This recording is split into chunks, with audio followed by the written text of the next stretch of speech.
UK का वाकया, एक भाई ट्रैवल पर गया, वालिद की तबीयत खराब थी, तो वापस आया, तो कुछ दिनों बाद वापस आया तो बड़े भाई वालिद साहब घर में नहीं थे।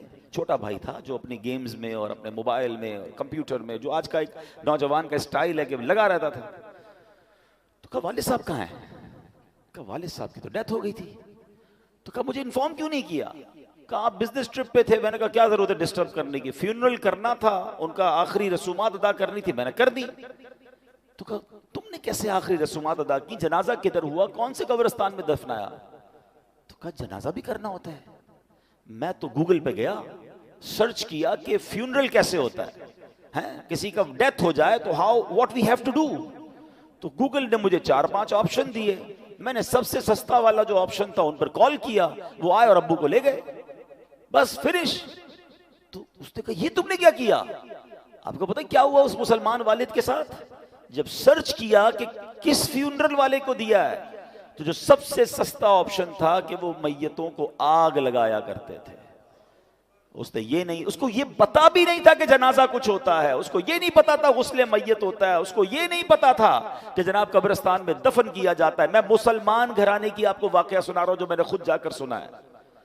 अब मुझे बताओ, इस बच्चे का कसूर तो था, मगर क्या वालिद का कसूर नहीं था? इसका मतलब वालिद किसी जनाजे में बेटे को लेकर नहीं गया होगा। उस वालिद ने मौत और कब्रिस्तान के बारे में, तदफीन और गुस्ल के बारे में नहीं बताया होगा। हर चीज बच्चों को दिला दी, मगर ना सिखाया तो दीन ना सिखाया। मैं और आप दुनिया से जाने वाले हैं, हम सब ने मरना है, और उस वालिद की किस्मत कितनी प्यारी होगी कि उसके मरने के बाद उसकी औलाद उसके लिए दुआए मगफिरत करे, उसके लिए इसाले सवाब करे। मगर ये सिखाएंगे तो करेंगे ना। हमारे बच्चे तो जिंदगी में हमारे सामने नमाज नहीं पढ़ रहे, हमें टेंशन नहीं है? मैं सच बताऊं आपको, जिंदगी में कुछ कर सके या ना कर सके, अपने बच्चों को किसी तरह 5 वक्त का नमाजी बना जाइएगा। पहले तो खुद बनना पड़ेगा ना उसके लिए। वालिद वो बच्चा देखता है अब्बू रमजान में नमाजें पढ़ते हैं, उसके बाद तो मेरे वालिद भी जुम्मे की पढ़ ले तो बड़ी बात है। तो बच्चे को भी आप एक्चुअली हम अपने बच्चों को प्रैक्टिकली प्रैक्टिस करा रहे हैं कि बेटा नमाज तो जुम्मे की पढ़नी होती है, बाकी जरूरी नहीं है। तो आप सोचिए, हम खुद तो दीन से दूर कर रहे हैं, हमने घर में कौन सा माहौल बनाया है। वरना यकीन करें, खुश नसीब है वो वालिद, अगर उसकी औलाद नमाजी बन जाए ना, तो आप कहें ना कहें कि बेटा मरने के बाद दुआ करना, वो दिन में 5 बार बावुजू होकर किबला रू बैठकर अत्तहियात के आलम में कई बार क्या कहेगा?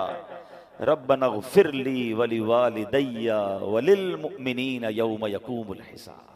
हाय हाय, और क्या चाहिए उस वालिद को कब्र में कि फजर हो तो उसका बेटा, उसकी बेटी, उसके बच्चे दुआ कर रहे हैं, अल्लाह मेरे माँ बाप को बख्श दे। जोहर में दुआ कर रहे हैं, असर में दुआ कर रहे हैं, मगर घर में नमाजों का माहौल ही नहीं है।